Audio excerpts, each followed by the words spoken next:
இன்றைக்கி என்ன விலாகுன்னு பார்த்தீங்கன்னா, நான் ஃபர்ஸ்ட் டைம் தோசை சுட போகிறேன். அதுதான் வந்து பார்க்க போகிறீங்க. அதுக்கு வந்து எங்கள் வீட்டில் இருந்த எக்ஸ்ட்ரா இருந்த ஒரு கரண்டி அளவுக்கு மாவு இருந்துச்சு.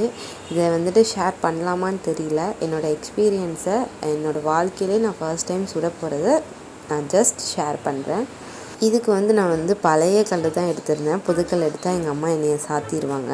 ஃபஸ்ட்டு ட்ரை நான் கொஞ்சோண்டு மாவு எடுத்து ஊற்றிட்டேன். அது நல்லாவே சொதப்பி விட்டுருச்சு. எண்ணெய் எதுவுமே ஊற்றாமல் நான் பாட்டுக்கு ஊற்றிட்டேன். அது கேவலமாக ஆயிடுச்சு.